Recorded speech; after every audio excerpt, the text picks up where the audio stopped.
على الأنبياء بست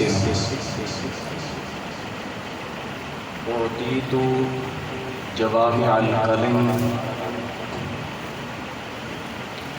أو كما قال عليه الصلاة والسلام ببركة النبي صلى الله تعالى عليه وسلم إن الله وملائكته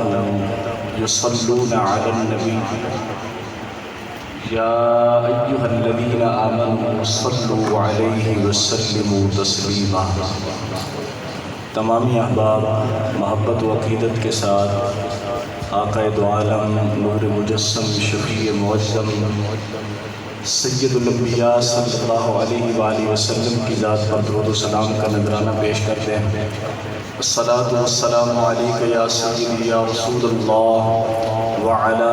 آلک واصحابک یا سیدی یا حبیب اللہ۔ الصلاۃ والسلام علیک یا سیدی یا رحمۃ للعالمین وعلی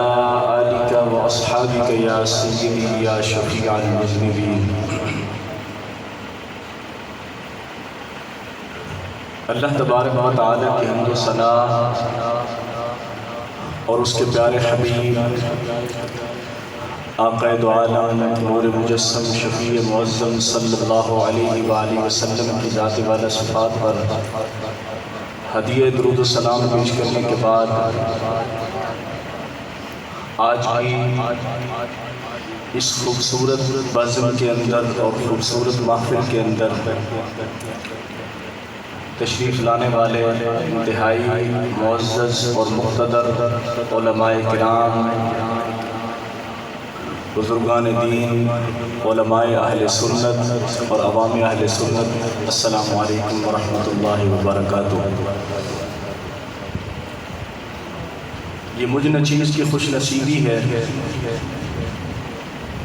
کہ ختم نبوت کے آج کے اس خوبصورت پروگرام میں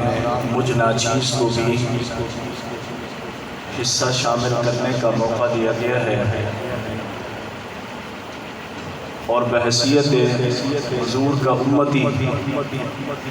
نبی کریم صلی اللہ علیہ وآلہ وسلم کے ختم نبوت کا اقرار کرنے کا ایک مرتبہ پھر موقع دیا گیا ہے۔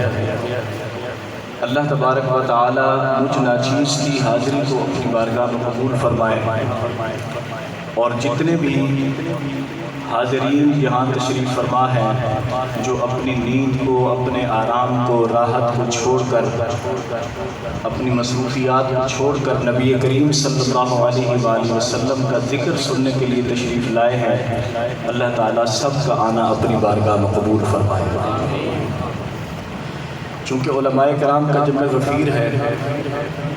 میں ایک طالب علم کی حیثیت سے دو تین باتیں آپ کی گوش گزار کروں گا۔ اللہ رب العزت نے قرآن مجید فرقان حمید کے اندر اپنے حبیب کریم صلی اللہ علیہ وآلہ وسلم کی عظمت کو بیان کرتے ہوئے یہ ارشاد فرمایا کہ ما کان محمد ابا احد من رجالکم، محمد صلی اللہ علیہ وآلہ وسلم تم میں سے یا تمہارے مردوں میں سے کسی کے باپ نہیں ہیں، ولیکن رسول اللہ، بلکہ وہ اللہ تبارک و تعالیٰ کے سچے رسول ہیں، وخاتم النبیین، اور وہ اللہ تبارک و تعالیٰ کے تمام انبیاء میں سب سے آخر میں اس دنیا میں تشریف لانے والے ہیں۔ یعنی اللہ تعالیٰ نے آپ کو ختم نبوت کا تاج عطا فرما دیا۔ اس آیت مقدسہ کے تحت دو باتیں میں نے بالخصوص عرض کرنی ہیں۔ سب سے پہلی بات یہ ہے، توجہ میری طرف رکھیے گا، کہ اللہ جل وعلا شانہ اس کائنات کا خالق اور مالک ہے، اس کا ہر حکم، اس کا ہر قاعدہ اور ضابطہ، اس کا بنایا ہوا ہر قانون، اس کو ماننا، اس کے اوپر عمل کرنا، یہ کائنات کے ہر انسان کے اوپر لازم ہے۔ اللہ تبارک و تعالیٰ کی حیثیت خالق اور مالک کی ہے، قانون بنانے والی ذات اور قانون نافذ کرنے والی ذات ہے، اور نبی کریم صلی اللہ علیہ وآلہ وسلم کی جو حیثیت ہے وہ حیثیت اللہ کے نائب کی حیثیت ہے۔ جس طرح اللہ تبارک و تعالیٰ قانون بنانے میں اور قانون نافذ کرنے میں بے مثال اور بے مثل ہے، مالک مطلق ہے، کائنات کے اندر اللہ تبارک و تعالیٰ کے ساتھ کوئی قانون بنانے میں اور کوئی قانون نافذ کرنے میں شریک نہیں ہو سکتا۔ نبی کریم صلی اللہ علیہ وآلہ وسلم کو اللہ تعالیٰ نے اپنی نیابت عطا فرمائی ہے، اپنا نائب ہونے کا شرف حاصل عطا کیا ہے، اور نائب ہونے سے مراد یہ ہے کہ جس طرح سے اللہ تعالیٰ قانون نافذ کرنے والا ہے، اسی طرح سے دنیا کے اندر اللہ کے حبیب بھی قانون کو نافذ کرنے والے ہیں۔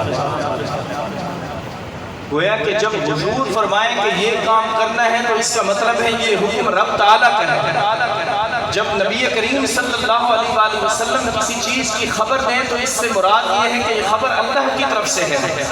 جب حضور علیہ السلام شریعت کا کوئی ضابطہ، کوئی قاعدہ، کوئی قانون بیان فرمائیں تو وہ قاعدہ صرف اور صرف حضور کی طرف سے نہیں ہوگا،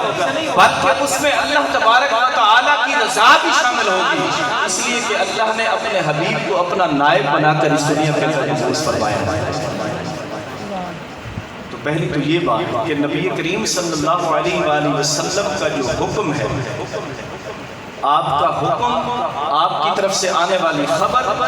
اور آپ کی طرف سے نافذ ہونے والا کوئی بھی قاعدہ اور ضابطہ جس کو شریعت کے اندر لازم کیا گیا ہو، وہ ضابطہ صرف اور صرف حضور علیہ السلام کی طرف سے نہیں ہوتا، بلکہ اس میں اللہ تعالیٰ کی رضا بھی شامل ہوتا ہے۔ اس لیے شاعر نے اپنے خوبصورت انداز میں یہ بات کہی ہے کہ خدا کی رضا چاہتے ہیں تو عالم، خدا کی رضا چاہتے ہیں تو عالم، خدا چاہتا ہے رضا محمد۔ نبی کریم صلی اللہ علیہ وآلہ وسلم کی ہستی وہ ہستی ہے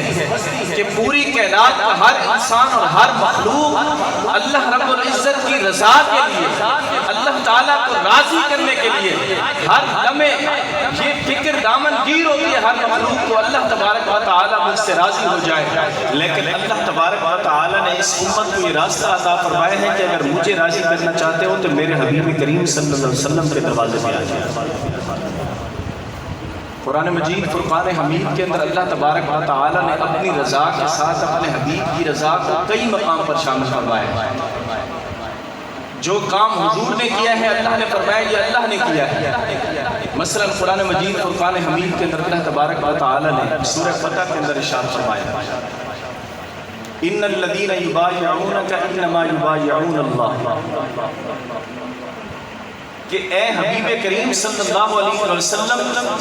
یہ جو صحابہ کرام آپ کے دست اقدس کے اوپر ہاتھ رکھ کر بیعت کر رہے ہیں، یہ محض آپ کے ہاتھ پر ہاتھ رکھ کر بیعت نہیں کر رہے، بلکہ اس کے اندر اللہ تبارک و تعالیٰ کی رضا بھی شامل ہے، اللہ کا دست قدرت بھی شامل ہے، اللہ کی مشیت بھی شامل ہے۔ جس طرح سے آپ کے ہاتھ پر ہاتھ رکھ کر بیعت کی جا رہی ہے، آپ کے صحابہ یہ نہ سمجھیں کہ محض اس میں آپ کی رضا شامل ہے، بلکہ اس میں اللہ تبارک و تعالیٰ کا دست قدرت بھی شامل ہے۔ اسی طرح سے قرآن مجید فرقان حمید کے اندر اللہ رب العزت نے دوسرے مقام پر ارشاد فرمایا وَمَا رَمَيْتَ إِذْ رَمَيْتَ وَلَكِنَّ اللَّهَ رَمَى، کہ اے حبیب کریم صلی اللہ علیہ وسلم، جب آپ نے کفار کی طرف اپنے دست اقدس کے اندر سنگریزے اٹھا کر کفار کی آنکھوں کی طرف پھینکے ہیں، یا رسول اللہ یہ آپ نے نہیں پھینکے، وَلَكِنَّ اللَّهَ رَمَى، بلکہ یہ اللہ تبارک و تعالیٰ نے پھینکے ہیں۔ حالانکہ پھینکنے والی ذات حضور کی ذات ہے، وہ سنگریزے اور وہ مٹی اور وہ چھوٹے چھوٹے ذرات جو مٹی کے تھے وہ پھینکنے والی ذات حضور کی ذات ہے، لیکن اللہ تبارک و تعالیٰ نے جب اعلان فرمایا تو اعلان اس بات کا فرمایا کہ اے حبیب یہ آپ نے نہیں پھینکے گی، اللہ تبارک و تعالیٰ نے پھینکے ہیں، تاکہ قیامت تک آنے والا ہر انسان اس بات کو جان لے کہ جب بھی اللہ کا حبیب کوئی کام کرتا ہے تو وہ کام کرنے میں اکیلے نہیں ہوتے، بلکہ اس میں اللہ تبارک و تعالیٰ کی رضا بھی شامل ہے۔